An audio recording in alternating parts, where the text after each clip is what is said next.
നമസ്കാരം, എൻ്റെ പേര് രാഹുൽ. ഞാൻ ഇന്നിവിടെ സംസാരിക്കാൻ പോകുന്ന ഇത്തിരി കോൺട്രവേഴ്ഷ്യലായ ഒരു സബ്ജക്റ്റാണ്. കാരണം കഴിഞ്ഞ ഒരു ആഴ്ചയായിട്ട് അല്ലെങ്കിൽ 2-3 ദിവസമായിട്ട് എല്ലാവരും കേൾക്കുന്നതാണ് ഈ PVR INOX versus film producers issue. അല്ലെങ്കിൽ അത് PVR INOX വേഴ്സസ് മലയാള സിനിമ എന്ന രീതിയിലാണ് ഇവിടുത്തെ മീഡിയ അതിനെ പ്രൊജക്റ്റ് ചെയ്തത്. അപ്പോൾ എനിക്ക് തോന്നി, ഞാൻ എൻ്റെ ഒരു അഭിപ്രായം കൂടി രേഖപ്പെടുത്തുന്നത് എനിക്ക് തോന്നി. കാരണം മീഡിയ ആക്ച്വലി ഇതിനെക്കുറിച്ച് 100% അറിയാവുന്ന മീഡിയ പൂർണ്ണമായും ആ ന്യൂസിനെക്കുറിച്ച് സംസാരിക്കാതെ അവിടെ ഇവിടെയും തൊടാണ്ട് ഒരു പാർട്ടിക്ക് മാത്രം സപ്പോർട്ടീവായിട്ടാണ് സംസാരിക്കുന്നതെന്ന് തോന്നിയതുകൊണ്ടാണ് ഞാൻ ഈ വീഡിയോ ചെയ്യുന്നത്. ഇതിൻ്റെ മെയിൻ റീസൺ ഇന്നലെ നമ്മുടെ പ്രസ് കോൺഫറൻസ് കൂടിയാണ്. അതിൽ വി ഉണ്ണികൃഷ്ണനും വിനീത് ശ്രീനിവാസനും പറഞ്ഞ കാര്യങ്ങളോട് പലത്തിനോടും എനിക്ക് വിയോജിപ്പുണ്ട്. ഞാൻ തിയേറ്ററിനെ ഇഷ്ടപ്പെടുന്ന ഒരാളാണ്. അതുകൊണ്ട് ഞാൻ തിയേറ്ററുകാരോടൊപ്പം തന്നെയാണ് ഇതിന്. ഇത് PVR INOX ആണെങ്കിൽ ഞാൻ PVR INOXിൻ്റെ ഒപ്പമാണ്. അതിനുള്ള റീസണും ഞാൻ എക്സ്പ്ലെയിൻ ചെയ്യാം. പിന്നെ ഈ വിഷയം ഈ 3-4 ദിവസം മുമ്പ് ഉണ്ടായതല്ല, ഇത് ഈ വർഷം ആദ്യം മുതലുണ്ടായി. എത്ര പേര് ഇത് ശ്രദ്ധിച്ചിട്ടുണ്ടെന്നും എനിക്കറിയില്ല. അന്നും ഈ വിഷയം ഇവിടുത്തെ മീഡിയ ഹൗസസ് ഒന്നുകിൽ അപ്പുറത്തെ ടീമിൻ്റെ PR പവർ ഉപയോഗിച്ചോ അല്ലെങ്കിൽ മീഡിയ ഹൗസിനെ ഉപയോഗിച്ചിട്ടോ അവർ ഈ ന്യൂസിനെ കുറിച്ചുള്ള മെയിൻ വിഷയം എന്താണെന്ന് ഒതുക്കി വെച്ചിട്ടാണ് ഇവർ ന്യൂസുകളെല്ലാം പുറത്തിട്ട്. നിങ്ങൾക്ക് തന്നെ സംശയം ഉണ്ടെങ്കിൽ ഫെബ്രുവരിയിൽ ന്യൂസുകൾ എടുത്തു വെക്കാം. അപ്പോൾ നമുക്ക് അതിനെക്കുറിച്ചൊന്ന് സംസാരിക്കാം. അപ്പോൾ കഴിഞ്ഞ ഫെബ്രുവരിയിൽ മലയാള സിനിമ നല്ല രീതിയിൽ ഓടിക്കൊണ്ടിരിക്കുന്ന സമയത്ത് ഫെബ്രുവരിയിൽ ഒരു വലിയ ഇഷ്യൂ ഉണ്ടായി. ഫെഫ്ക ആണെന്ന് തോന്നുന്നു. ഫെഫ്ക എന്ന സംഘടനയുടെ കീഴിലുള്ള തിയേറ്ററുകളെല്ലാം സിനിമ സ്ട്രൈക്കിന് പോകുക, അതിന് ന്യൂസ് ഉണ്ടായിരുന്നു. അന്ന് വന്ന ന്യൂസിൻ്റെ മെയിൻ കണ്ടൻറ്റ്, പലപ്പോഴും മീഡിയയിലൊക്കെ വന്ന മെയിൻ കണ്ടൻറ്റ് എന്താണെന്ന് വെച്ച് കഴിഞ്ഞാൽ, ഇത് OTTയിൽ 45 ദിവസം കഴിയുന്നതിന് മുമ്പ് പടങ്ങൾ ഇറക്കുന്നതിനെതിരായിട്ടാണ് ഈ ഇഷ്യൂ, അല്ലെങ്കിൽ ഡിസ്ട്രിബ്യൂട്ടർ ഷെയറിനെ കുറിച്ച് ചൊല്ലിയുള്ള ഇഷ്യൂ ആണ് എന്ന രീതിയിലാണ് പല മീഡിയ ഹൗസസിലും വന്ന ആർട്ടിക്കിൾസ് എല്ലാം ഞാൻ എല്ലാം വായിച്ചതാണ്. മിക്ക മീഡിയ ഹൗസ് അതിൽ ശരിക്കുള്ള വിഷയത്തെക്കുറിച്ച് സംസാരിച്ച് എത്ര ആർട്ടിക്കിൾ നിങ്ങൾക്ക് കണ്ടുപിടിക്കാൻ പറ്റും. അന്നത്തെ ശരിക്കുള്ള വിഷയം ഇതൊന്നും അല്ലായിരുന്നു. PDC തന്നെയായിരുന്നു അന്നത്തെ ഇഷ്യൂ. പ്രൊഡ്യൂസേഴ്സ് അസോസിയേഷൻ ആക്ച്വലി അവരുടെ കണ്ടൻറ്റ് ക്യൂബൊക്കെയാണ് ഇപ്പോൾ കണ്ടൻറ്റ് കൊടുക്കുന്നത്. അതുപോലെ തന്നെ ഒരുപാട് പാർട്ടീസ് ഉണ്ട്, പക്ഷേ മെയിൻലി ക്യൂബാണ് കണ്ടൻറ്റ് തിയേറ്ററുകാർക്ക് കൊടുക്കുന്നത് ഇവിടെ. അപ്പോൾ അതുപോലെ ഉള്ള ഒരു പരിപാടി പ്രൊഡ്യൂസേഴ്സ് അസോസിയേഷൻ സ്റ്റാർട്ട് ചെയ്തു. അവരതിന് കാശ് കുറവാണ്, അത് പ്രൊഡ്യൂസേഴ്സിന് ലാഭമാണ് എന്ന രീതിയിലാണ് അവരതിനെ അവതരിപ്പിച്ചിരിക്കുന്നത്. അതിൻ്റെ വിഷയങ്ങളിലൊക്കെ നമുക്ക് പിന്നെ വരാം. അപ്പോൾ ഇങ്ങനൊരു ഇഷ്യൂ ഉണ്ടായി. അന്ന് അവർ പറഞ്ഞത് ഈ PDC മാത്രമല്ല, തിയേറ്ററിൽ വെക്കുന്ന എക്യുപ്മെൻറ്റ്സും പ്രൊഡ്യൂസേഴ്സ് അസോസിയേഷനോട് സംസാരിച്ചിട്ടോ അവർക്ക് ഇംഗിതമായ രീതിയിൽ വെക്കണം എന്ന രീതിയിലൊക്കെ അവർ അതായത് തിയേറ്റർ ഉടമകളോട് പറയുകയാണ് അവർ. അത് പറ്റില്ല എന്ന് അവർ പറഞ്ഞിട്ടാണ് അന്ന് സിനിമ സ്ട്രൈക്ക് വിളിച്ചത്. അന്ന് പ്രൊഡ്യൂസേഴ്സ് അസോസിയേഷന് ബാക്കോട്ട് പോകേണ്ടി വന്നു. എന്നിട്ട് അവർ അവിടെ ഇവിടെ തൊടാണ്ട് ഒരു പ്രസ് കോൺഫറൻസ് ഒക്കെ ഇടയ്ക്ക് എല്ലാ കാര്യത്തെക്കുറിച്ച് സംസാരിച്ചൊന്നുമില്ല. അന്നും ഇവർ ശരിക്കും ഒരു മോണോപ്പൊളി ആവാൻ ശ്രമിക്കുകയാണ്. അത് സിനിമ ഉണ്ടാക്കുന്നതിൽ ഇവർക്കാണ് ഹോൾഡ് കൂടുതലുള്ള പ്രൊഡ്യൂസേഴ്സ്. സിനിമ ഇറങ്ങുന്നതിലും അവർക്ക് ഹോൾഡ് വേണം, സിനിമ തിയേറ്ററിൽ കളിക്കുന്നതിലും അവർക്ക് ഹോൾഡ് വേണം. അതായത് എൻ്റയർലി ഒരു എൻറ്റൈറ്റി ആയി ഇവരൊരു ഡിക്റ്റേറ്റർഷിപ്പ് നടത്താനുള്ള പരിപാടിയാണ് ശരിക്കും ഇത്. ശരിക്കും നിങ്ങൾ ഈ ന്യൂസ് ഫോളോ ചെയ്താൽ നിങ്ങൾക്കത് മനസ്സിലാവും. ഇപ്പോൾ PVR INOXിൻ്റെ വിഷയത്തിലേക്ക് നമുക്ക് വരാം. അന്നുണ്ട സമരത്തെക്കുറിച്ചൊക്കെ നിങ്ങൾക്ക് ആക്ച്വലി വായിച്ച് നോക്കാം. ഞാൻ പറഞ്ഞ സത്യമാണോ അല്ലയോ എന്നുള്ളത്. എത്ര ന്യൂസ് ചാനൽസ് ഈ PDC ഇഷ്യൂവിനെ കുറിച്ചും ഈ തിയേറ്റർ എക്യുപ്മെൻറ്റ്സിൻ്റെയും സെർവർ വാങ്ങിക്കുന്നതിനെ കുറിച്ചൊക്കെ സംസാരിച്ചിട്ടുണ്ടോ നിങ്ങൾക്ക് പോയി സെർച്ച് ചെയ്യാവുന്നതാണ്. ഓക്കെ. പക്ഷേ കേരള തിയേറ്റേഴ്സിൽ മിക്കതും ഒന്നുകിൽ ഒരു മൾട്ടിപ്ലക്സോ 2-3 തിയേറ്ററുകളോ മാത്രം കയ്യിലുള്ള ആൾക്കാരാണ് കൂടുതലുള്ളത്. അവരെല്ലാം റീജിയണലി ഉള്ള ആളുകളാണ് കൂടുതൽ. അത് ഇവിടെ തന്നെയാണ്. അവർക്ക് ഇന്ത്യക്ക് വെളിയിൽ തിയേറ്ററില്ല. ഇന്ത്യക്ക് വെളിയിലുള്ള തിയേറ്ററിലൊന്നും അന്നത്തെ ഇഷ്യൂവിൽ ഉണ്ടായിരുന്നില്ലെന്നാണ് എൻ്റെ ഓർമ്മ. ഇന്ത്യക്ക് വെളിയില്ല, കേരളത്തിന് വെളിയിലുള്ള, ക്ഷമിക്കണം. അപ്പോൾ ഈ വിഷയം എന്താണെന്ന് വെച്ച് കഴിഞ്ഞാൽ, PVR ഈ ഇഷ്യൂ നടന്നുകൊണ്ടിരിക്കുമ്പോൾ അന്ന് ഇഷ്യൂ സോൾവ് ആയത് എങ്ങനെയാണെന്ന് വെച്ച് കഴിഞ്ഞാൽ, പ്രൊഡ്യൂസർ അസോസിയേഷൻ അവസാനം വഴങ്ങി. അവർ പറഞ്ഞു, പുതുതായി തിയേറ്റർ തുടങ്ങുമ്പോൾ അല്ലെങ്കിൽ പുതുതായി ഒരു തിയേറ്റർ ഓപ്പൺ ചെയ്യുമ്പോൾ നമുക്കിനി PDC നമ്മൾ ഇംപ്ലിമെൻറ്റ് ചെയ്യുന്നുള്ള രീതിയിലാണ് അന്നത് പറഞ്ഞ് അവസാനിപ്പിക്കുന്നതാണ് എൻ്റെ അറിവ്. അത് കഴിഞ്ഞ് കുറച്ച് നാളത്തേക്ക് വേറെ തിയേറ്ററുകളൊന്നും ഓപ്പൺ ആയിട്ടില്ല എന്നാണ് എനിക്ക് തോന്നുന്നത്. ജയത്ര തിയേറ്റർ ഏതൊക്കെ ഒരെണ്ണമൊക്കെ 2 തിയേറ്റർ ഉണ്ട്, പക്ഷേ അവരുടെ വിഷയങ്ങളെക്കുറിച്ച് എനിക്ക് പൂർണ്ണ അറിയില്ല. എനിക്ക് PVR INOXിൻ്റെ വിഷയമാണ് കുറച്ചും കൂടി ഡീറ്റെയിൽ ആയിട്ട് അറിയാവുന്നതെന്നുള്ളതാണ് ഞാൻ അതിനെക്കുറിച്ച് പറയുന്നത്. അപ്പോൾ PVR ഫോറം മാളിൽ കുറച്ച് നാളെ ഡിലേ വന്നിട്ട് അവരവരുടെ പുതിയ മൾട്ടിപ്ലക്സ് തുറക്കുന്നു. ഒരു ഹൈ എൻഡ് മൾട്ടിപ്ലക്സ്, നല്ലവണ്ണം കാശ് മുടക്കി ഒരു മൾട്ടിപ്ലക്സ് ഓപ്പൺ ചെയ്യുന്നു. അന്ന് തന്നെ ഒരുപാട് വിഷയം, അന്ന് രാവിലെ മുതൽ ഈ ഇഷ്യൂ കിടന്ന് കത്തുന്നുണ്ടായിരുന്നു. ഈ ഇഷ്യൂ അന്ന് തുടങ്ങിയതല്ലെന്ന് എനിക്കറിയാം, എന്നാലും അന്നത്തെ കാര്യം വെച്ച് പറയാം. അന്നും ഈ ഡിസ്കഷൻ നടന്നുകൊണ്ടിരിക്കണം, മലയാള സിനിമ ഇവർക്ക് കൊടുക്കണോ വേണ്ടയോ എന്നുള്ളതും PDC ഇവ എടുക്കുന്നില്ല എന്നുള്ളതൊക്കെ. അപ്പോൾ അങ്ങനെ അത് ഉദ്ഘാടന ദിവസമാണ് കേട്ടോ, ഒരു തിയേറ്റർ തുടങ്ങുന്ന ദിവസം ഉണ്ടാകുന്ന ഇഷ്യൂ ആണ് ഞാൻ പറയുന്നത്. PVR എന്ന് വെച്ചാൽ ഞാൻ നേരത്തെ പറഞ്ഞ പോലെ സാധാരണ ലോക്കൽ തിയേറ്റർ പോലെയല്ല, അവരൊരു നാഷണൽ ലെവൽ ചെയിനാണ്. ഇന്ത്യയിൽ ഏറ്റവും കൂടുതൽ തിയേറ്ററുള്ള PVR INOX ടീമിനായിരിക്കും. അതായത് ഏറ്റവും വലിയ നെറ്റ്വർക്ക് അവരുടെയാണ്. അപ്പോൾ ഒരു നാഷണൽ ലെവൽ ചെയിൻ ആകുമ്പോൾ അവരുടെ കോൺട്രാക്റ്റുകൾ എല്ലാവരും കോൺട്രാക്റ്റ് എല്ലാം നാഷണൽ ലെവലായിരിക്കണമല്ലോ. ഇപ്പോൾ ക്യൂബ് എന്ന നെറ്റ്വർക്കാണ് ഹോൾ ഇന്ത്യ അവർക്ക് കണ്ടൻറ്റ് പ്രൊവൈഡ് ചെയ്യുന്നത്. അതൊരു നാഷണൽ ലെവൽ കോൺട്രാക്റ്റാണ്. അതൊരു റീജിയന് വേണ്ടിയൊന്നും പൊതുവെ ഒരു തിയേറ്റർ മാറ്റി എഴുതാൻ പോകുന്നില്ല. നമുക്കൊരു വലിയ കോൺട്രാക്റ്റ് ഉണ്ട്. നമ്മൾ ആ കോൺട്രാക്റ്റ് ബ്രേക്ക് ചെയ്ത് കഴിഞ്ഞാൽ നമ്മൾ ഒബ്വിയസ്ലി ആ കോൺട്രാക്റ്റ് ബ്രേക്ക് ചെയ്യുന്ന ആരാണോ അവർ നഷ്ടപരിഹാരം കൊടുക്കേണ്ടി വരുന്നതാണ് എൻ്റെ അറിവ്. PVR ഇനോക്സിൻ്റെ ക്യൂബിൻ്റെ ഡീൽ എനിക്കറിയില്ല കേട്ടോ, ഞാൻ പറഞ്ഞതാണ്. പൊതുവെ ഒരു കോൺട്രാക്റ്റ് ആകുമ്പോൾ നമ്മൾ ആരെ ബ്രേക്ക് ചെയ്യുന്നു അവരതിന് ഫൈൻ കൊടുക്കേണ്ടി വരും എന്നുള്ളത് തന്നെയാണ് സത്യം. അപ്പോൾ അങ്ങനെയാണല്ലോ പൊതുവെ കോൺട്രാക്റ്റിൽ വർക്ക് ചെയ്യുക. അപ്പോൾ ഇവിടെ എന്താണെന്ന് വെച്ചാൽ PVR ഇനോക്സ് നാഷണൽ ലെവൽ ഡീലുണ്ട് ക്യൂബിനായിട്ട്. അവർ പൂർണ്ണമായും ക്യൂബിൽ സാറ്റിസ്ഫൈഡ് ആണെന്നാണ് എൻ്റെ അറിവ്. അപ്പോൾ അവർക്ക് ഒബ്വിയസ്ലി അത് മാറ്റാൻ വലിയ താല്പര്യം ഉണ്ടാവില്ല. പിന്നെ റീജിയണലി ഒരു സംസ്ഥാനത്തിന് വേണ്ടി മാത്രം മാറ്റാൻ അവർക്ക് ഒരു ഇൻട്രസ്റ്റ് ഉണ്ടാവില്ല. പ്രത്യേകിച്ചും PVRന് ഇവിടെ 40 സ്ക്രീനിൽ താഴെ കേരളത്തിൽ അവർക്കുള്ളൂ. അങ്ങനെ ഉള്ളപ്പോൾ അവർക്കിതൊരു വലിയൊരു നമ്പറല്ല.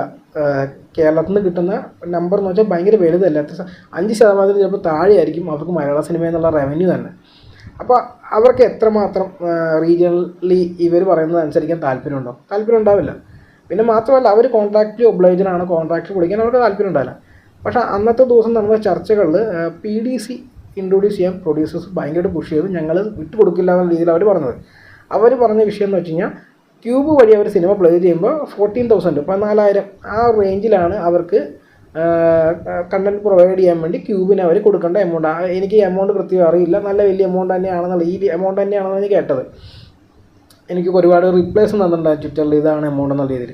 അപ്പോൾ PDC വഴിയാണ് പ്രൊഡ്യൂസറിന് 4,500 രൂപ 4,000 രൂപ സംതിങ് ലൈക്ക് ദ ടാക്സ് അടക്കം അത്രേ വരുള്ളൂ. അപ്പോൾ പ്രൊഡ്യൂസേഴ്സിന് അത് ലാഭമാണ് എന്നുള്ള രീതിയിലാണ് അവരിത് അവതരിപ്പിക്കുന്നത്. ഞാൻ തെറ്റും പറയില്ല, അവരുടെ ലാഭം നോക്കും എന്നുള്ളതാണ്. ഓക്കെ. പക്ഷെ അവർ പറഞ്ഞതെന്ന് വെച്ചാൽ ഒന്നുകിൽ നിങ്ങൾ ഞങ്ങളുടെ നിന്ന് കണ്ടന്റ് എടുക്കണം, നിങ്ങൾ അല്ലെങ്കിൽ പിന്നെ അപ്പോൾ PVR പറഞ്ഞു അതിങ്ങനെ ഡീലുണ്ട്, അപ്പോൾ നമുക്ക് എടുക്കാൻ പറ്റില്ലെന്നായിരിക്കും PVR റെസ്പോൺസ്. അപ്പോൾ അവർ പറഞ്ഞിട്ടുണ്ടോ ഓക്കെ നിങ്ങൾ ക്യൂബിൽ നിന്ന് കണ്ടന്റ് എടുത്തോ, പക്ഷേ ഞങ്ങൾ PDCയുടെ എമൗണ്ട് നിങ്ങൾക്ക് തരുള്ളൂ, നിങ്ങൾ എടുക്കുകയുള്ളൂ. ബാക്കി എമൗണ്ട് നിങ്ങൾ ഫില്ല് ചെയ്യണം. അതായത് ക്യൂബിന് ബാക്കി 10,000 അല്ലെങ്കിൽ അതിന് മേലുള്ള കാശ് PVR കൊടുക്കണം. 5% താഴെ റവന്യൂ കിട്ടുന്ന ഒരു തിയേറ്റർ അല്ലെങ്കിൽ ഒരു ചെയിൻ എന്തിന് മലയാള സിനിമയ്ക്ക് വേണ്ടി അവർ നഷ്ടം സഹിക്കണം? ഇവർക്ക് അതിൻ്റെ കാര്യമില്ല. അപ്പോൾ അവർ പറഞ്ഞു അതൊന്നും ആക്ച്വലി പോസിബിളായ ഒരു കാര്യമല്ല എന്ന് പറഞ്ഞപ്പോൾ ഇവർ പറഞ്ഞു ഞങ്ങൾ പുതിയ മലയാള സിനിമ ഫോറം തരില്ല എന്ന് അവർ റെസ്പോണ്ട് ചെയ്തു. അപ്പോൾ PVR പറഞ്ഞു ഞങ്ങളുടെ പുതിയ ഇത്ര കാശ് മുടക്കി ഇറങ്ങിയ ഒരു തിയേറ്ററിൽ തരാൻ പറ്റില്ലെന്ന് പറഞ്ഞപ്പോൾ അവരതിനെ കൗണ്ടർ ചെയ്തത് ഞങ്ങൾ മലയാള സിനിമ എവിടെയും കളിപ്പിക്കുന്നില്ല എന്ന് തിരിച്ചു പറഞ്ഞു എന്നല്ല, അവർക്ക് ഇവിടെ സിനിമ കിട്ടാത്തതുകൊണ്ട് അവർ അതുപടി തന്നെ തിരിച്ചു ചെയ്തു. അപ്പോൾ അവർ അടിക്ക് തിരിച്ചടി എന്നുള്ള രീതിയിലാണ് അത് ചെയ്തത്. പക്ഷേ പെട്ടെന്ന് PVRനെ വില്ലനാക്കിയാണ് എല്ലാവരും ഇതിനെ പ്രൊജക്റ്റ് ചെയ്യിച്ചത്. അതെങ്ങനെയാണ് PVR വില്ലനാവുന്നതെന്നുള്ളത് എനിക്ക് മനസ്സിലായിട്ടില്ല. അതിനെക്കുറിച്ച് ഞാൻ പറഞ്ഞില്ലേ, അധികാരികൾ സംസാരിക്കട്ടെ, ഞാനും കേൾക്കട്ടെ, എനിക്ക് പറയണം. എവിടെയും തൊടാതെ സംസാരിക്കരുത്. പറയുമ്പോൾ PDC ഇഷ്യൂ ടോട്ടലി എന്താണെന്ന് പറഞ്ഞ് പൂർണ്ണമായും എന്താണ് ഏതാണെന്നുള്ള എല്ലാ പോയിന്റും വെച്ച് പറയാവുന്ന ആൾക്കാർ ഇവിടെ ഉണ്ട്. അവർ പറയട്ടെ, ഞാൻ കേൾക്കാം. പക്ഷെ അതുവരെ എന്തായാലും ഇപ്പോൾ എനിക്കറിയാവുന്നത് ഇതാണ്. അപ്പോൾ ഞാൻ അതിൽ തന്നെ ഉറച്ചു നിൽക്കുന്നു. ഈ PDC ഇഷ്യൂവിൻ്റെ രസം എന്ന് വെച്ചാൽ ഇതിലുള്ള ഫ്രണ്ടിൽ നിന്ന് കളിക്കുന്ന എല്ലാ പ്രൊഡ്യൂസേഴ്സ് അല്ലെങ്കിൽ സംസാരിക്കുന്ന പ്രൊഡ്യൂസേഴ്സ് എല്ലാവർക്കും സ്വന്തമായി തിയേറ്റേഴ്സുള്ള ആൾക്കാരാണ്. അതായത് ഈ മൊണോപ്പൊളി വരുമ്പോൾ ഏറ്റവും കൂടുതൽ ഹെൽപ്പ് ആവുന്നത് ഈ പ്രൊഡ്യൂസർമാർക്കാണ്. അത് സ്വന്തമായി തിയേറ്ററുള്ള പ്രൊഡ്യൂസേഴ്സ്. അവരാരൊക്കെയാണെന്നുള്ളതൊക്കെ നിങ്ങൾക്ക് അറിയായിരിക്കും. ഞാൻ പേരെടുത്ത് പറയേണ്ട കാര്യമില്ലെന്നാണ് എൻ്റെ വിശ്വാസം. അല്ലെങ്കിൽ നിങ്ങൾക്ക് സെർച്ച് ചെയ്യാം. ഞാൻ പറയുന്നില്ല. ഇനി ഞാൻ പേര് പറഞ്ഞിട്ടായിരിക്കും വേറെ വിഷയം ഉണ്ടാകാൻ പോണത്. അപ്പോൾ അവർക്ക് മൊണോപ്പൊളി വേണമെന്നുള്ളതാണ് ഇതിൻ്റെ കളി മുഴുവൻ. അല്ലെങ്കിൽ ഇപ്പോൾ ഇവർക്ക് കണ്ടൻറ്റ് ഇഷ്യൂ ആണെങ്കിൽ ഇവർക്ക് ക്യൂബിനോട് സംസാരിക്കുകയല്ല, ക്യൂബിനോട് പറയും ഞങ്ങളാണ് ഇനി മുതൽ കണ്ടൻറ്റ് കൊടുക്കാൻ പോണത്, നിങ്ങൾ പറ്റില്ല എന്ന്. ഇവിടെ ക്യൂബ് ഇത്ര നാൾ ഇവിടെ നിന്ന് അവരിവിടെ ഒരു ഇൻഫ്രാസ്ട്രക്ചർ മറ്റും ഉണ്ടാക്കി. ഈ സാധനങ്ങൾ സെർവറും എല്ലാ ഇൻഫ്രാസ്ട്രക്ചറും ഈസിയായി DCP സെൻഡ് ചെയ്യാനുള്ള എല്ലാ ഇൻഫ്രാസ്ട്രക്ചറും ഉണ്ടാക്കിയതാണ് ക്യൂബാണ്. അത് യൂസ് ചെയ്തിട്ട് വേണമല്ലോ ഇവർക്ക് വർക്ക് ചെയ്യാൻ. അവർ ഈ ഇൻഫ്രാസ്ട്രക്ചറിന് വേണ്ടി എത്ര കാശ് സ്പെൻഡ് ചെയ്യേണ്ട പ്രൊഡ്യൂസർമാർ ഇല്ല, ആരും സ്പെൻഡ് ചെയ്തിട്ടില്ല. അവർക്ക് ആ നെറ്റ്വർക്ക് യൂസ് ചെയ്യണം. പക്ഷേ അതിൻ്റെ ചിലവൊന്നും ഞങ്ങൾക്ക് പറ്റില്ല. അതാണ് അവരുടെ പ്രശ്നമല്ലോ. അതാണ് ശരിക്കുള്ള വിഷയം. ഓക്കെ. അപ്പോൾ PVR പറ്റില്ല എന്ന് പറഞ്ഞു. പെട്ടെന്ന് അടുത്ത ദിവസം മുതൽ ഇവർ വില്ലനാരാണ്. പക്ഷേ അന്ന് പ്രൊഡ്യൂസർമാർ വിചാരിച്ചത് ഇതൊക്കെ ഒരു വിഷയമാണെന്നാണ്. പക്ഷേ ഇവർ മനസ്സിലാക്കുന്നൊരു കാര്യമുണ്ട്. ഈ ഒരു വർഷം മലയാള സിനിമ വളരെ നല്ല രീതിയിലാണ് പോയിക്കൊണ്ടിരിക്കുന്നത്. പ്രത്യേകിച്ച് കേരളത്തിൽ ഓടുന്നവിടെ നിൽക്കട്ടെ, റെസ്റ്റ് ഓഫ് ഇന്ത്യയിൽ മലയാള സിനിമകൾ വളരെ നന്നായി ഓടിക്കൊണ്ടിരിക്കുന്ന ടൈമാണ്. ഈ റെസ്റ്റ് ഓഫ് ഇന്ത്യയിൽ ഏറ്റവും കൂടുതൽ തിയേറ്ററുകൾ അല്ലെങ്കിൽ ഏറ്റവും വലിയ നെറ്റ്വർക്ക് ചെയ്യുന്നുള്ളത് PVRനാണ്. PVR മലയാള സിനിമ പ്ലേ ചെയ്യാതിരുന്ന ഉണ്ടാകുന്ന നഷ്ടത്തെക്കുറിച്ച് എനിക്ക് തോന്നുന്നു ഇവർ മനസ്സിൽ കാൽക്കുലേറ്റ് ചെയ്തിട്ടുണ്ടായില്ല എന്നാണ് എനിക്ക് മനസ്സിലായത്. അതൊരു ഫ്യൂച്ചർ കാൽക്കുലേഷൻ ചെയ്തിട്ടില്ല. വിഷു റിലീസാണ്, വലിയ 2 റിലീസ്, ആക്ച്വലി 3 സിനിമയുണ്ട്, മെയിൻലി 2 വലിയ റിലീസാണ്, മറ്റേതും റിലീസ് ചെയ്യുന്നുണ്ട്. പക്ഷേ എനിക്ക് തോന്നുന്നു മറ്റ് 3ാമത്തെ സിനിമ അവർ വലിയ കാര്യമായിട്ട് നാഷണൽ ലെവലിൽ ഇറക്കാൻ ഉദ്ദേശിച്ചിട്ടില്ല എന്ന് എനിക്ക് തോന്നുന്നു. പക്ഷേ ആവേശവും വിനീത് ശ്രീനിവാസൻ്റെ വർഷങ്ങൾക്ക് ശേഷവും നാഷണൽ ലെവലിൽ നല്ലവണ്ണം കാശ് കയറാൻ സാധ്യതയുള്ള, പ്രത്യേകിച്ച് ചെന്നൈയൊക്കെ തമിഴ്നാടൊക്കെ എന്ത് വന്നാൽ നല്ല തിരക്കുണ്ടാവും. അപ്പോൾ ഈ എനിക്കറിയാവുന്ന ആൾക്കാരുമുണ്ട് കേരളത്തിന് വെളിയിലുള്ള, അവരെല്ലാം ഈ സിനിമ കാണാൻ വേണ്ടി വെയിറ്റ് ചെയ്യുന്ന ആൾക്കാർ എനിക്കറിയാം. പക്ഷേ 2 ദിവസം ക്ലേ അതിനപ്പോൾ ഉണ്ടായ നഷ്ടം ഇവർ 2 കമ്പനിക്കാർക്കും അല്ലെങ്കിൽ ഇവർക്കറിയാം. അതിൻ്റെ ഒപ്പം തന്നെ ആടുജീവിതവും വളരെ നന്നായിട്ടാണ് നാഷണൽ ലെവലിൽ ഓടിക്കൊണ്ടിരിക്കുന്നത്. അതിൻ്റെ ഒപ്പം മഞ്ഞുമൽ ബോയ്സും ആക്ച്വലി ഡീസൻ്റ് ആയിട്ട് തന്നെ ഇപ്പോഴും റൺ ചെയ്യുന്നുണ്ട് തെലുങ്ക്, ആന്ധ്ര സ്റ്റേറ്റ്സിലും മറ്റുമൊക്കെ. അപ്പോൾ പെട്ടെന്ന് ഇവർ സിനിമ വേണ്ട, ഞങ്ങൾ പ്ലേ ചെയ്യില്ല, ഞങ്ങൾക്ക് സിനിമ തല്ലെങ്കിൽ ഞങ്ങൾ സിനിമ പ്ലേ ചെയ്യില്ല എന്നുള്ള നിലപാട് PVR എടുത്തപ്പോൾ ഇവർക്കെല്ലാം വല്ലാണ്ട് നഷ്ടം വന്നു. പ്രൊഡ്യൂസേഴ്സ് ഫ്രണ്ടിൽ വന്ന് സംസാരിച്ചാൽ അവർക്ക് ആരും സപ്പോർട്ട് കിട്ടില്ല എന്ന് അവർക്ക് നന്നായിട്ട് അറിയാം. അപ്പോൾ അവർ കളിച്ചൊരു അടിപൊളി PR ഗെയിമാണ് പുതിയ സംഘടനയെ ഫ്രണ്ടിൽ നിർത്തുക എന്നുള്ളത്. ആ സംഘടന ഫ്രണ്ടിൽ നിന്ന് സംസാരിച്ചത് ആദ്യം ഉണ്ണികൃഷ്ണൻ സാറാണ്. ഉണ്ണികൃഷ്ണൻ പറഞ്ഞത് എന്താണെന്ന് വെച്ച് കഴിഞ്ഞാൽ ഇത് ഡെമോക്രസി അല്ലെന്നൊക്കെയാണ് പുള്ളി പറഞ്ഞത്. അതായത് ഒരു ഡിക്റ്റേറ്റർഷിപ്പായിട്ട് അല്ലെങ്കിൽ ഒരു സാധനം ഒരു തിയേറ്ററിൽ അടിച്ചേൽപ്പിക്കാൻ നോക്കുന്നതാണോ ഡെമോക്രസി അല്ലായ്മ, അല്ലെങ്കിൽ ഞങ്ങൾക്ക് തരില്ല എന്ന് പറഞ്ഞുകൊണ്ട് അവരതിന് തിരിച്ച് റെസ്പോണ്ട് ചെയ്തതാണോ ഡെമോക്രസി അല്ലാത്തതെന്നുള്ളതൊക്കെ ഉണ്ണികൃഷ്ണൻ സാർ തന്നെ എക്സ്പ്ലെയിൻ ചെയ്യുന്നതായിരിക്കും കുറച്ചും കൂടി നല്ലത്. അത് ഏത് രീതിയിലാണ് അടിച്ചേൽപ്പിക്കുന്നത്, ഡെമോക്രസി ആണോ ഡിക്റ്റേറ്റർഷിപ്പിൽ വരുന്നതാണോ എന്നുള്ളതൊക്കെ അദ്ദേഹം തന്നെ എക്സ്പ്ലെയിൻ ചെയ്യും. അദ്ദേഹത്തിനോട് ചോദിച്ചാൽ മതി നിങ്ങളത് എന്തുകൊണ്ടാണ് പുള്ളി അങ്ങനെ പറഞ്ഞതെന്നുള്ളത്. എനിക്കറിയില്ല. അതൊരു ഡെമോക്രസി, അതായത് ഒരു അസോസിയേഷൻ ഞങ്ങളുടെ കേരളത്തിൽ നിങ്ങൾ സിനിമ കളിക്കുന്ന ഇങ്ങനെ കളിച്ചാൽ മതി എന്ന് പറയുന്നത് ഒരു ഡെമോക്രസി ആയിട്ട് എനിക്ക് തോന്നുന്നില്ല. അങ്ങനെയാണെന്ന് നിങ്ങൾക്ക് തോന്നുന്നുണ്ടോ? ഈ ഒരു വലിയ നാഷണൽ ചെയിൻ കേരളത്തിൽ 40 സ്ക്രീൻ മാത്രമുള്ള അവർ ഞങ്ങൾ പറയുന്ന രീതിയിൽ കളിക്കാൻ പറ്റുമെങ്കിൽ നിങ്ങൾക്ക് ഞങ്ങൾ പുതിയ പടത്തിൽ നിങ്ങൾ തരില്ല എന്ന് പറയുന്നത്. അവർക്ക് ചോയ്സ് ഉണ്ട്, അവർക്ക് ഇഷ്ടമുള്ള ചോയ്സ് കൊടുക്കും, അവരിഷ്ടമുള്ള ചോയ്സ് എടുക്കും. അത് ഡിക്റ്റേറ്റർഷിപ്പാണ് എന്നാണ് എൻ്റെ വിശ്വാസം, ഡെമോക്രസി എന്നാണ്. രണ്ടാമത് ഞാൻ പറയാം, വിനീത് ശ്രീനിവാസൻ ഇറക്കിയാൽ സിമ്പിളാണ്. വിനീത് ശ്രീനിവാസൻ ഭയങ്കര ജനസമ്മതനായ ഒരു മനുഷ്യനാണ്. പുള്ളി ഭയങ്കര എളിമയോട് സംസാരിക്കുന്ന ആളാണ്. അതുകൊണ്ട് പുള്ളിയോട് എല്ലാവർക്കും റെസ്പെക്റ്റ് ഉണ്ട്. വേറെ ആര് പറഞ്ഞാലും ചിലപ്പോൾ നമുക്ക് സപ്പോർട്ട് കിട്ടുന്നതിനെ കൂടുതൽ വിനീത് ശ്രീനിവാസൻ ഇറക്കിയാൽ കിട്ടുന്നവർക്കറിയാം. കാരണം പുള്ളിക്കൊരു ഹോൾഡ് ഉണ്ട് നമ്മുടെ മലയാളികൾക്കറിയാം. അതുകൊണ്ടാണ് പുള്ളിയുടെ സിനിമകൾ നന്നായിട്ട് ഓടുന്നത്. അപ്പോൾ അവർ പുള്ളീനെ ഫ്രണ്ട് വെച്ചാണ് ഈ കളി കളിച്ചത്. വേറെ ആരും വെച്ച് ഇത്രയും ഇത് കിട്ടില്ലായിരുന്നു. പുള്ളി ഭയങ്കര വിഷമത്തിൽ, ഞാൻ അതിന് മുമ്പത്തെ സിനിമ തിയേറ്ററിൽ ഇറക്കി, അന്ന് ആ പടം തിയേറ്ററിൽ ഇറക്കിയില്ലായിരുന്നെങ്കിൽ ഞങ്ങൾക്ക് OTT ഒരുപാട് കാശ് കിട്ടുമായിരുന്നൊക്കെ പറഞ്ഞു. അതൊക്കെ സത്യമായിരിക്കും, അതൊന്നും എൻ്റെ വിഷയമല്ല. പക്ഷേ അങ്ങനെ ഇറക്കിയുകൊണ്ട് തിയേറ്ററുകാരെ അതേപടി നിങ്ങൾ തിരിച്ചും സപ്പോർട്ട് ചെയ്യുന്നുണ്ട്. ആ സിനിമ തിയേറ്ററിൽ കളിക്കുമ്പോൾ മാക്സിമം സപ്പോർട്ട് തിയേറ്ററുകാരെ സപ്പോർട്ട് ചെയ്തിട്ടുണ്ട് അവർ. അങ്ങനെ അല്ലാന്ന് വിനീത് പറയട്ടെ, തിയേറ്ററുകാർ ഞങ്ങൾ എത്ര സപ്പോർട്ട് തിയേറ്ററുകാർ കൊടുത്തോ അതേ സപ്പോർട്ട് തിയേറ്ററുകാർ തിരിച്ച് തന്നില്ല എന്ന് വിനീത് പറയട്ടെ. അതൊരു ഗിവ് ആൻഡ് ടേക്കാണ്. അല്ലാണ്ട് നിങ്ങൾ സിനിമ കൊടുത്തുകൊണ്ട് മാത്രം തിയേറ്ററുകാർ രക്ഷപ്പെട്ടു എന്നൊക്കെ പറയുന്നത് അതൊരു വലിയ എളിമയായുള്ള കാര്യമായിട്ടൊന്നും എനിക്ക് തോന്നിയില്ല. പിന്നെ ഇതൊരു പൈസയല്ല, ഇതൊരു ആർട്ടിസ്റ്റും തമ്മിലുള്ള വിഷയമാണെന്നൊക്കെയാണ് പുള്ളി തട്ടി വിട്ടത്. 2 ദിവസം ഇവരുടെ പടത്തിന് കിട്ടാനുള്ള കളക്ഷൻ നല്ലോണം കുറഞ്ഞുകൊണ്ട് മാത്രമാണ് ഇവർ ഫ്രണ്ടിൽ വന്ന് ഇങ്ങനെ കരഞ്ഞത്. അല്ലാണ്ട് ഇത് വിഷയം പൈസ തന്നെയാണ്, അല്ലാണ്ട് ആർട്ടൊന്നുമല്ല. ഇവരുടെ സിനിമ ഇറങ്ങി ഇവരുടെ സിനിമയോട് ഒരുപാട് ആൾക്കാർ കണ്ട് കാശ് കിട്ടുമായിരുന്നു അവർക്ക്. അത് ഇപ്പോൾ കിട്ടിയ കാശിനേക്കാൾ വളരെ കൂടുതൽ അവർക്ക് ഹോൾ ഇന്ത്യ ലെവലിൽ കിട്ടുമായിരുന്നു. അത് കിട്ടാത്തതുകൊണ്ട് ഇവർ നടത്തിയൊരു നല്ലൊരു PR നാടകം മാത്രമാണത്. വിനീത് നിർത്തിക്കൊണ്ട് ഇപ്പോൾ പെട്ടെന്ന് ബാൻ PVRനെ നമ്മൾ ഓടിക്കണം എന്നൊക്കെ പറയുന്നു. ഇവരൊക്കെ എന്ത് കണ്ടിട്ടാണ് ഈ പറയുന്നത് എനിക്കറിയില്ല. ഈ കേരളത്തിലെ ഇതെന്ന് വെച്ച് കഴിഞ്ഞാൽ കേരളത്തിൽ ഞാൻ പറഞ്ഞില്ല 40 സ്ക്രീനേ ഉള്ളൂ. അതായത് PVR പോലൊരു വലിയ ചെയിനിന് എക്സ്പാൻഡ് ചെയ്യാൻ വളരെയധികം താല്പര്യമുള്ള അല്ലെങ്കിൽ വളരെയധികം സ്കോപ്പുള്ള സ്ഥലമാണ് കേരളം. എനിക്കറിയാവുന്നിടത്തോളം അവർ ഇവിടെ 1-2 തിയേറ്ററിൽ ഓൾറെഡി പണിയുന്നുണ്ട്. ഇനിയും അവർക്ക് പ്ലാനുകളുണ്ടാവും. അപ്പം നമ്മളിതുപോലത്തെ റീജിയണലായിട്ടുള്ള ഇതുപോലെ കേസുകൾ ഇട്ട് കഴിഞ്ഞാൽ അവർക്ക് ഇവിടെ തിയേറ്ററിൽ പണിയാൻ വലിയ താല്പര്യം ഉണ്ടാവില്ല. ഇതേ വിഷയം വേറൊരു സംഭവം നടക്കുന്നത് എത്ര പേർക്കറിയാം? കേരളത്തിലെ ആദ്യത്തെ മിറാജ് സിനിമാസ് ഇവിടെ തന്നിട്ട് ഏകദേശം കുറച്ചധികം നാളുകളായി. എത്ര പേർക്കറിയാം ഇവിടെ കേരളത്തിൽ മിറാജ് സിനിമാസ് ഉണ്ടെന്ന്? കോഴിക്കോട് ഒരു മിറാജ് സിനിമാസ് തുടങ്ങിയിട്ടുണ്ട്. അത് തുടങ്ങിയിട്ട് കുറച്ച് നാളായി. പൊതുവെ ആർക്കും അറിയാത്ത എന്തുകൊണ്ടാണെന്ന് അറിയുമോ? അവിടെ മലയാള സിനിമ കളിച്ചിട്ടേ ഇല്ല. ഇതേ ഇഷ്യൂ അവർക്ക് PVRന് അത്ര ഹോൾഡ് ഇല്ലാത്തതുകൊണ്ടോ ഇതില്ലാത്തതുകൊണ്ടാണ് ഈ ഇഷ്യൂ ഇത്രയും പൊങ്ങി വരാൻ. ഇത് PVR ആയതുകൊണ്ട് ആണ് ഈ ഇഷ്യൂ ഇത്രയും പൊങ്ങി വന്നതെന്നുള്ളതാണ് സത്യം. മിറാജ് സിനിമാസ് എന്ന് പറഞ്ഞാൽ അവർ നല്ല PVRനൊരു കോമ്പറ്റീഷൻ കൊടുക്കാൻ തന്നെ ഡിസൈഡ് ചെയ്ത ടീമായിട്ടാണ് എനിക്ക് തോന്നിയത്. അവരിപ്പോൾ IMAX-കാരായിട്ട് ഒരു ഡീൽ വെച്ചു. ഞങ്ങൾ 3 IMAX ഇന്ത്യയിൽ പണിയാൻ പോകുന്നു. ഒരു IMAX എന്ന് വെച്ചാൽ 12-13 കോടി ചിലവ് വരുന്നതാണ് ഒരു സ്ക്രീൻ പണിയാൻ. അത് അവർ ഇന്ത്യയിൽ 3 സ്ഥലത്തും കൂടി പണിയാൻ തീരുമാനിച്ചു. ഓക്കെ, ഒരു പ്രൈവറ്റ് കമ്പനികൾ പൊതുവെ പുതിയ ടൈപ്പ് ടെക്നോളജി അല്ലെങ്കിൽ പുതിയ ടൈപ്പ് സ്ക്രീനുകൾ കൊണ്ടുവരാൻ താല്പര്യമുണ്ടല്ലോ. ഒരുപാട് ടൈപ്പ് ഡിഫറെൻറ്റ് ഫോർമാറ്റ് സിനിമയ്ക്കുണ്ട്. അത് ജസ്റ്റ് ഒരു 4K ലേസർ അറ്റ്മോസ് മാത്രമല്ല സിനിമയുടെ ഫോർമാറ്റ് എന്ന് പറഞ്ഞാൽ. ഒരുപാട് ഫോർമാറ്റ് സിനിമകൾ ഇറങ്ങുന്നുണ്ട്. അത് ഓരോരുത്തർക്ക് ഇഷ്ടപ്പെടാതിരിക്കാം, പക്ഷേ ഒരു ചോയ്സ് ഉണ്ട് നമുക്കുണ്ട്. നമുക്കിപ്പോൾ ഇന്ന സിനിമ, എനിക്കിപ്പോൾ ഐമാക്സ് സിനിമ കാണാൻ ഭയങ്കര ഇഷ്ടമാണ്. അതുകൊണ്ട് ഐമാക്സിന് വേണ്ടി ഞാൻ കേരളത്തിന് പുറത്തേക്കും ട്രാവൽ ചെയ്യാൻ റെഡിയാണ്, നല്ല ഐമാക്സ് തിയേറ്ററിന് വേണ്ടി. ഇവിടെ കേരളത്തിൽ ഒരു ഐമാക്സ് തിയേറ്റർ ഉണ്ട്, അതും PVR തന്നെയാണ്. അല്ലാണ്ട് ഇവിടെയുള്ള ലോക്കൽ തിയേറ്ററിലല്ല ഐമാക്സ് തുടങ്ങും 13 കോടി ചിലവാക്കിയിട്ട് ഇല്ല. പിന്നെ ഇവിടെയുള്ള ഏതെങ്കിലും ലോക്കൽ തിയേറ്ററിൽ ഞാൻ ഒറ്റയ്ക്കൊരു സിനിമ കാണാൻ പോയി എനിക്ക് വേണ്ടി സിനിമ പ്ലേ ചെയ്യോ, 20 പേരുണ്ടായിട്ട് സിനിമ പ്ലേ ചെയ്യാത്ത തിയേറ്ററുകൾ കേരളത്തിലുണ്ട്. ഞാൻ പലപ്പോഴും എൻ്റെ മെയിൻ സിനിമ കാണുന്ന ഏരിയ സ്ഥലം PVR ആണ്. അതിൻ്റെ റീസൺ 2 കാര്യമാണ്. ഒന്ന്, PVR എനിക്ക് 10-15 മിനിറ്റേ ഉള്ളൂ ഇവിടെ നിന്ന്, വളരെ ഈസി ആയിട്ട് എനിക്ക് എത്തിപ്പെടാൻ പറ്റും. 2, വീക്ക് ഡേയ്സിലെല്ലാം നല്ലോണം ഓഫേഴ്സ് തരുന്നുണ്ട്. ഞാൻ ഒരുപാട് സിനിമകൾ കാണുന്നുണ്ട്. വീക്കെൻഡ്സിലുള്ള ചാർജ് ഭയങ്കര കൂടുതലാണ് എല്ലായിടത്തും. അപ്പോൾ എനിക്കത് വാങ്ങാൻ താല്പര്യമില്ല, കാരണം അത്രയധികം സിനിമ ഞാൻ കാണുന്നുണ്ട്. അപ്പോൾ വീക്കെൻഡിലെ ചാർജ് വെച്ചിട്ട് എനിക്ക് വീക്ക് ഡേയ്സിൽ ചിലപ്പോൾ 2 സിനിമ കാണാൻ പറ്റും. അപ്പോൾ അതും എനിക്ക് PVR ഉള്ളതുകൊണ്ടാണ് എനിക്ക് സാധ്യമാവുന്നത്. രണ്ടാമത്തെ കാര്യം എന്ന് വെച്ചാൽ, ഞാൻ കേരളത്തിന് വെളിയിൽ പോയി ഒരുപാട് സിനിമ കാണുന്ന ആളാണ്. അപ്പോഴും ഞാൻ ഏറ്റവും കൂടുതൽ ഡിപ്പെൻഡ് ചെയ്യുന്ന ഒരു മെയിൻ ചെയിൻ PVR ആണ്, PVR ഇനോക്സ് ആണ്. ലോക്കൽ ചൈനുകളുണ്ട്. ഇപ്പോൾ ബ്രോഡ്വേ സിനിമാസിൽ ഞാൻ പോയി സിനിമ കാണാനുണ്ട് നല്ലോണം ഇപ്പോൾ ഈ അടുത്തായിട്ട്. പക്ഷേ ഞാൻ ബാംഗ്ലൂർ അല്ലെങ്കിൽ ഇപ്പോൾ ചെന്നൈ ഒക്കെ പോകുമ്പോൾ PVR ഇനോക്സ് ആണ് മെയിൻലി സിനിമ കാണുന്ന സ്ഥലം.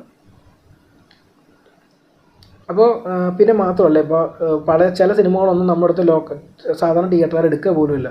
അപ്പോൾ എനിക്ക് ആ സിനിമ കാണുന്നുണ്ടാവും, ചിലപ്പോൾ ഇംഗ്ലീഷ് ആയിരിക്കും, വേറൊരു ലാംഗ്വേജ് സിനിമ ആയിരിക്കും, ചിലപ്പോൾ വേറൊരു ലാംഗ്വേജ്, ഇന്ത്യയിൽ അനിമേഷൻ സിനിമ അല്ലെങ്കിൽ ഒരു ജപ്പാനീസ് അനിം, അതൊക്കെ നമുക്ക് PVRന് മാത്രം ഇനോക്സിന് മാത്രമാണ് എടുക്കുന്നത്. ചിലപ്പോൾ അത് കാണാൻ ഒരാളെ ഉണ്ടാവുള്ളൂ, പക്ഷേ ഞാനൊരാൾ പോയി അവർ ആ സിനിമ പ്ലേ ചെയ്യും. ഇതൊക്കെ എത്ര തിയേറ്ററുകൾക്കൂടെ പറ്റും? ആർക്കും പറ്റില്ല.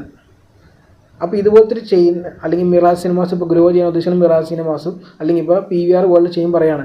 ഇവിടെ ഇങ്ങനത്തെ ഓരോ ഇഷ്യൂ ഉണ്ട്. മിറാജ് സിനിമാസിൻ്റെ അവസ്ഥ ഒന്ന് ആലോചിച്ച് നോക്കുക. അവർ കേരളത്തിൽ ആദ്യമായി നാഷണൽ ചെയിനായിട്ടുള്ള ഒരു തിയേറ്റർ കമ്പനി ഇവിടെ ഒരു തിയേറ്റർ തുടങ്ങുന്നു. അവർ തുടങ്ങിയത് മുതൽ അവർക്ക് മര്യാദയ്ക്ക് ഇതുവരെ മലയാള സിനിമ പ്ലേ ചെയ്ത് ആൾക്കാരെ കയറ്റാൻ പറ്റിയിട്ടില്ല. ഓക്കെ, അവർക്ക് ഇനി ഇവിടെ എക്സ്പാൻഡ് ചെയ്യാൻ എത്രമാത്രം താല്പര്യം കാണും? ഇതുപോലുള്ള റീജിയണൽ ഇഷ്യൂസ് ഉണ്ടാക്കിയിട്ടല്ല മലയാള സിനിമയെ വളർത്താൻ നോക്കേണ്ടത്. ഇത് ഓപ്ഷനിലാണ്. നിങ്ങൾ PDC എടുക്കണമെങ്കിൽ PDC എടുക്കാം, അല്ലെങ്കിൽ എടുക്കാം. അതൊക്കെ നമ്മുടെ അടുത്ത സാധാരണ തിയേറ്ററുകാരത് പറയാൻ പറ്റുമായിരിക്കും. അല്ലാണ്ട് നാഷണൽ ലെവൽ കോൺട്രാക്റ്റുള്ള ആൾക്കാരോടല്ല ഇതിനെ പറഞ്ഞ് തല്ലു പിടിക്കേണ്ടത്.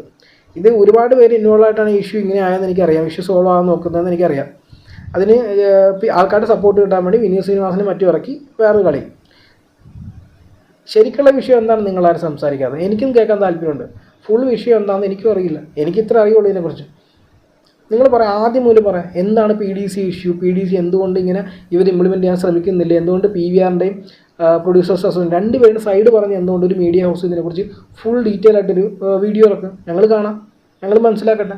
പക്ഷേ എൻ്റെ അറിവിൽ ഇതൊരു മൊണോപ്പൊളി ആവാനുള്ള ശ്രമമാണ്. ഇതൊരിക്കലും ഞാനൊന്നും മൊണോപ്പൊളി ആവാൻ ഇവരെ സമ്മതിക്കില്ല. ഞാൻ ഒരിക്കലും സപ്പോർട്ട് ചെയ്യില്ല മൊണോപ്പൊളി ആവാൻ ഒരു അസോസിയേഷൻ ശ്രമിക്കുന്നത്. അത് പ്രൊഡ്യൂസേഴ്സിന് താല്പര്യമുണ്ടാ? സിനിമ ഇറക്കുന്നത് ഞങ്ങളുടെ കൺട്രോളിൽ, സിനിമ എടുക്കുന്നത് ഞങ്ങളുടെ കൺട്രോളിൽ, തിയേറ്ററിൽ ഇറങ്ങി കഴിഞ്ഞിട്ട് ഞങ്ങളുടെ കൺട്രോളിൽ. കാരണം എന്താ, കണ്ടൻറ്റ് ഞങ്ങളല്ലേ കൊടുക്കുന്നത്, അപ്പോൾ അതല്ല ഞങ്ങളുടെ കൺട്രോളിൽ. അങ്ങനെ കൺട്രോൾ ചെയ്യേണ്ട ഒരു കാര്യമല്ല സിനിമ. നിങ്ങൾ സിനിമ എടുക്കുന്നു, അതിൻ്റെ ബാക്കി പ്രോസസ്സ് ബാക്കിയുള്ള വഴിക്ക് വിടുക. നിങ്ങൾക്ക് കണ്ടൻറ്റ് കൊടുക്കണമെന്നുണ്ടെങ്കിൽ നിങ്ങൾ ക്യൂവിനോട് സംസാരിക്കുക. ക്യൂബാണുള്ള കണ്ടൻറ്റ് ഏറ്റവും കൂടുതൽ തിയേറ്റർ കൊടുക്കുന്നത്, അവരോട് സംസാരിക്കുക, പ്രശ്നം സോൾവ് ചെയ്യും. അല്ലാതെ തിയേറ്ററുകാരോട്ടാണോ വമ്പ് പിടിക്കുന്നത്? എനിക്ക് നല്ല ടെൻഷനുണ്ട്. PVR പോലുള്ള കമ്പനികൾ ഇവിടെ ഗ്രോ ചെയ്യേണ്ടതെന്ന് ഡിസൈഡ് ചെയ്യുമോ, അല്ലെങ്കിൽ ഇവിടെ ഇതൊക്കെയാണ് വിഷയം, നമുക്ക് എല്ലാ സ്ഥലത്ത് വളരുന്നതായിരിക്കും നമുക്ക് നല്ലത് എന്ന് അവർ ഡിസൈഡ് ചെയ്താൽ നിങ്ങൾക്ക് തെറ്റ് പറയാൻ പറ്റുമോ? നിങ്ങളാണ് ഒരു കമ്പനിയെങ്കിൽ നിങ്ങൾ ഡിസൈഡ് ചെയ്യാണ് ഇവിടെ ഇതുപോലത്തെ ഒരുപാട് ഇഷ്യൂസ് ഉണ്ടാവും, ഇവിടെ കമ്പനി വളർത്തണം വേണ്ടിയോന്ന് നിങ്ങൾ സപ്പോർട്ട് ചെയ്യുമോ അല്ലെങ്കിൽ എതിർക്കുമോ? നിങ്ങൾ ആലോചിക്കില്ലേ? 2 വട്ടം ആലോചിക്കില്ലേ നിങ്ങൾ ഇവിടെ ഇനി അടുത്തൊരു സംഭവം തുടങ്ങണമെന്ന് വേണ്ട? അത് തന്നെ PVRും ഇനോക്സും അല്ലെങ്കിൽ നമ്മുടെ ഇപ്പോൾ പറഞ്ഞ മിറാജും ഒക്കെ അങ്ങനെ ചിന്തിക്കുള്ളൂ. എനിക്ക് ഇവരെല്ലാം വന്നാലേ എൻ്റെ ആഗ്രഹത്തിലുള്ള ഒരു ഐമാക്സ് തിയേറ്ററോ മറ്റുമൊക്കെ ഒരുപാട് ടൈപ്പ് സ്ക്രീനുകളുണ്ട്, അതൊക്കെ കേരളത്തിൽ വരുള്ളൂ എന്ന് വിശ്വസിക്കുന്നു. പിന്നെ ഒരുപാട് സ്ക്രീനുകൾ, അത് ഇവരൊക്കെ തുടങ്ങുമ്പോൾ 8-9 മൾട്ടിപ്ലക്സുകളുണ്ടാവും. അപ്പോൾ ഇതുപോലെ ഒരുപാട് ചെറിയ സിനിമകൾ മറ്റു വേറെ ലാംഗ്വേജിലൊക്കെ ഇറങ്ങുന്നതൊക്കെ കാണണമെങ്കിലൊക്കെ ഞാൻ കംപ്ലീറ്റ്ലി അവരുടെ ഡിപ്പെൻഡൻ്റ് ആണ് ഈ ഒരു കാര്യത്തിൽ. കാരണം ഇവിടെ ഒരുപാട് തിയേറ്റർ ഉണ്ട്, പക്ഷേ ഇവരാരും നമുക്ക് കാശ് കിട്ടാൻ സാധ്യതയുള്ള ഇന്ന സിനിമ അത് മാത്രം പ്ലേ ചെയ്യാൻ ഇവർക്കെല്ലാം പലർക്കും താല്പര്യമുള്ളൂ എന്ന് നിങ്ങൾ മനസ്സിലാക്കുക. അപ്പോൾ ഇതുപോലൊരു വിഷയം വരുമ്പോൾ വിനീത് ശ്രീനിവാസനും അതുപോലത്തെ ആൾക്കാർ വന്നിട്ട് സെൻറ്റിമെൻ്റലി പറയുമ്പോൾ അവർ മാത്രമാണ് പറയുന്നത് കറക്റ്റ് ചിന്തിക്കാണ്ട് ശരിക്കുള്ള വിഷയം എന്താ നിങ്ങൾ സെർച്ച് ചെയ്യുന്നത് വളരെ നല്ലതായിരിക്കും. ഞാൻ ഓപ്പൺലി പറയുകയാണ്, ഞാൻ PVR ഇനോക്സിൻ്റെ ഒപ്പമാണ് ഈ ഒരു വിഷയത്തിൽ, അല്ലെങ്കിൽ PVR ഇനോക്സ് മിറാജിൻ്റെ ഒപ്പമാണ് ഈ വിഷയത്തിൽ. ഈ വിഷയത്തെക്കുറിച്ച് ഞാൻ പറഞ്ഞതിൽ എന്തെങ്കിലും തെറ്റുണ്ടെങ്കിൽ നിങ്ങൾക്ക് അതിനെ തിരുത്താം. അല്ലെങ്കിൽ ഞാൻ പറഞ്ഞത് തെറ്റാണെങ്കിൽ ഇപ്പോൾ ബി ഉണ്ണികൃഷ്ണൻ സാറ് പറഞ്ഞ പോലെ പുള്ളി പറയുകയാണ് ഇതൊരു ഡെമോക്രസി അല്ലായിരുന്നു, ഈ ഡിസിഷനൊന്നും ഡെമോക്രസി അല്ല എന്നുള്ളത് ശരിയല്ല എന്ന് പുള്ളി പറയുന്നുണ്ടെങ്കിൽ പുള്ളി ആ വിഷയത്തെക്കുറിച്ച് എല്ലാ വിഷയത്തിലും പിൻ പോയിൻ്റ് ചെയ്ത് പറയട്ടെ. എന്തുകൊണ്ടാണ് ഈ ഇഷ്യൂ ശരിക്കും സ്റ്റാർട്ട് ചെയ്തത്? എന്തുകൊണ്ടാണ് പ്രൊഡ്യൂസർ അസോസിയേഷൻ്റെ വാശി കൊണ്ടല്ലേ സ്റ്റാർട്ട് ചെയ്തത്? എന്തുകൊണ്ടാണ് അവർ അതിനെക്കുറിച്ച് സംസാരിക്കാത്തത്? എന്തിനാണ് ഇവർ PVR ഞങ്ങളുടെ ശത്രുക്കളാണ്, PVR മലയാള സിനിമ ശത്രുക്കളെ കാണുന്നു, ഇതൊരു റീജിയണൽ ബയസ് ആണെന്ന രീതിയിൽ സംസാരിക്കുന്നത് എന്തുകൊണ്ടാണ്? പൂർണ്ണ വിഷയത്തിലേക്ക് വരട്ടെ, ഫുൾ വിഷയം അവർ സംസാരിക്കട്ടെ. അങ്ങനെയല്ലേ വേണ്ടത്. അല്ലാണ്ട് ഞങ്ങൾ പറയുന്നത് മാത്രമാണ് കറക്റ്റ് എന്ന രീതിയിൽ, അല്ലെങ്കിൽ പ്രൊഡ്യൂസർമാരെ അഫക്റ്റ് ചെയ്യേണ്ട, അല്ലെങ്കിൽ പ്രൊഡ്യൂസർ അസോസിയേഷനെ തൊടാത്ത രീതിയിൽ ഈ പ്രസ് കോൺഫറൻസ് വെച്ച് സംസാരിക്കുന്നത് എന്തിനാണ്? എനിക്ക് താല്പര്യമുണ്ട്, എനിക്ക് ഇവർ പൂർണ്ണമായും സത്യസന്ധമായി പറയട്ടെ ശരിക്കുള്ള വിഷയം എന്താണ്. എനിക്കറിയാവുന്ന വിഷയം ഇതാണ്. ഇതല്ല വേറെ ഇഷ്യൂ ഉണ്ടെങ്കിൽ ഇവിടെ ഇഷ്ടംപോലെ മീഡിയ ഹൗസസ് ഉണ്ട്, അവർ പറയട്ടെ. ഇതിന് ടൈം ലൈൻ ഉൾപ്പെടെ ഞാൻ പറഞ്ഞ ടൈം ലൈൻ വെച്ചിട്ട് അവരും പറയട്ടെ ഇഷ്യൂ എങ്ങനെ ഉണ്ടായിരുന്നു, ഞാനും കാണട്ടെ. എനിക്ക് നല്ല താല്പര്യമുണ്ട്. എന്തായാലും ഇതാണ് എനിക്കറിയാവുന്ന വിഷയം. ഇനി ഈ വിഷയത്തിൻ്റെ അപ്പുറത്തേക്ക് വേറെ എന്തെങ്കിലും ഉണ്ടെങ്കിൽ നിങ്ങൾക്ക് താഴത്ത് കമൻറ്റ് ചെയ്യാം. ഞാൻ പറഞ്ഞതിൽ എന്ത് തെറ്റുണ്ടെങ്കിൽ നിങ്ങൾക്ക് താഴത്ത് കമൻറ്റ് ചെയ്യാം. പക്ഷേ ഈ വിഷയത്തിൽ തീർന്നിട്ടില്ല ശരിക്കും. ഈ വിഷയം 95% തീർന്നിട്ടുള്ളൂ സത്യം പറഞ്ഞാൽ. കാരണം ഇപ്പോഴും PVR ഫോറം മോളിലും മിറാജ് സിനിമാസിന് ഇവർ പടം കൊടുത്തിട്ടുള്ള മലയാളം. PVR എന്നൊക്കെ പറഞ്ഞപ്പോൾ ഇപ്പോഴും പറയുകയാണ് 5% താഴെ മാത്രമായിരിക്കും ചിലപ്പോൾ അവർക്ക് മലയാള സിനിമ എന്നുള്ള വരുമാനം. അവർ ബാക്കിയുള്ള ലാംഗ്വേജ് എടുത്ത് വാശി നേരെ പോയത് അവർക്ക് അത് വെച്ചാൽ ഓടിക്കാൻ പറ്റുന്നുള്ളതുകൊണ്ട് അവർക്ക് പൂർണ്ണമായും നഷ്ടം ഉണ്ടാവില്ലെന്നല്ല ഞാൻ പറഞ്ഞത്. പക്ഷേ അതൊരു വലിയ നഷ്ടമായിട്ട് അവർ നോക്കില്ല എന്നുള്ളതാണ്. ഈ 40 സ്ക്രീനിൽ കൂടുതൽ സ്ക്രീനുകൾ അവിടെയും വരണമെന്ന് നിങ്ങൾക്ക് ആഗ്രഹമില്ലേ? നിങ്ങൾക്ക് ആഗ്രഹമില്ലേ ഇവിടെയും ഇഷ്ടം പോലെ ഹൈ എൻഡ് തിയേറ്ററുകൾ കൂടി വരണമെന്നുള്ളത്? അതുകൊണ്ട് നിങ്ങൾക്ക് ഈ നോർമൽ തിയേറ്റേഴ്സ് മാത്രം മതിയെന്നാണ് നിങ്ങളുടെ ആഗ്രഹം. എന്തായാലും നിങ്ങളുടെ താഴത്ത് കമൻറ്റ് ചെയ്യാൻ നിങ്ങൾക്ക് ഈ വിഷയത്തെക്കുറിച്ച് എന്തെങ്കിലും പറയാനുണ്ടെങ്കിൽ എനിക്കും കേൾക്കാനും വായിക്കാനും താല്പര്യമുണ്ട്. ഇത് എൻ്റെ മാത്രം ഒരു പോയിൻ്റ് ഓഫ് വ്യൂ ആണ്.